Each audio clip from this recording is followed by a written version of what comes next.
पूरी नगरी, जहाँ समुद्र की लहरें भी भगवान के नाम का जाप करती हैं, जहाँ हर सांस, हर धड़कन जय जगन्नाथ के सुर में डूबी होती है।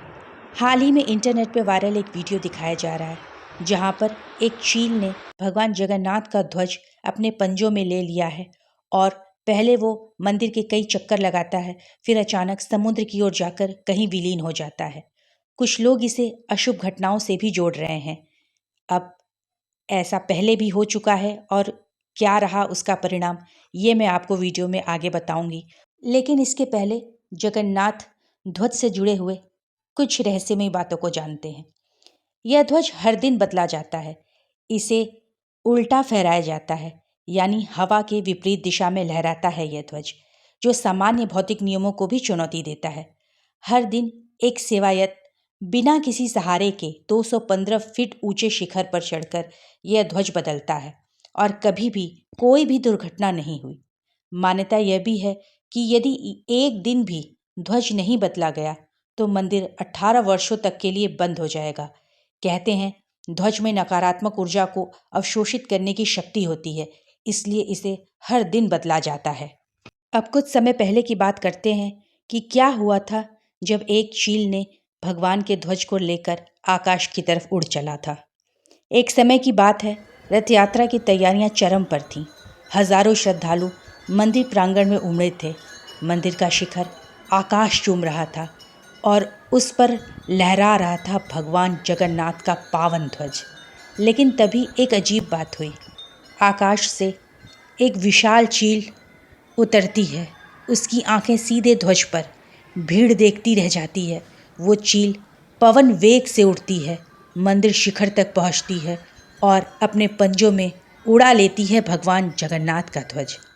लोगों में हलचल मच जाती है। फिर हाय हाय भगवान का ध्वज चील ले उड़ा जैसे शोर मचने लगते हैं।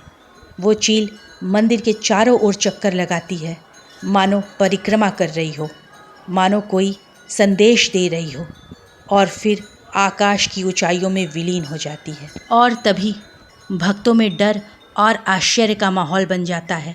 कई भक्त डर जाते हैं, कई रोने लग जाते हैं, कई अशुभ संकेत को लेकर परेशान हो जाते हैं। लेकिन तभी वहाँ भगवान जगन्नाथ के एक बड़े भक्त, एक संत मुस्कुराए और बोले, ये कोई साधारण चील नहीं थी, ये स्वयं गरुड़ थे। भगवान का ध्वज लेने आए थे ताकि संसार को बता सकें संकट टल गया है और प्रभु जागृत हैं। उस दिन मंदिर में विशेष पूजा हुई, ध्वज फिर से लहराया गया। लेकिन भक्तों के दिलों में वह दृश्य आज भी अंकित है, क्योंकि जगन्नाथपुरी में कुछ भी सामान्य नहीं होता। यह हर घटना, हर संकेत एक चमत्कार होता है। तो इस प्रकार से उस समय कुछ भी अशुभ नहीं हुआ और प्रभु जगन्नाथ की कृपा से सब कुछ उसी तरह चलता रहा जैसे चल रहा था। लेकिन शायद कुछ अशुभ हो सकता था और वो सारी नकारात्मक ऊर्जाओं को जो कि इस सृष्टि में भी फैली हैं, जैसे कोई प्रलय आ सकती थी, बाढ़ आ सकता था, भूकंप आ सकता था, इन सभी नकारात्मक ऊर्जा को उस ध्वज ने अपने में अवशोषित कर लिया था और गरुड़ आकर इतने बड़े विपत्ति को, इतने बड़े संकट को अपने साथ आकाश में कहीं दूर ले उड़े, ताकि इस संसार पर भगवान जगन्नाथ की कृपा बनी रहे, इस संसार पर उनकी और भगवान जगन्नाथ के भक्तों में भगवान जगन्नाथ की आस्था बनी रहे। इसी के साथ जय जगन्नाथ।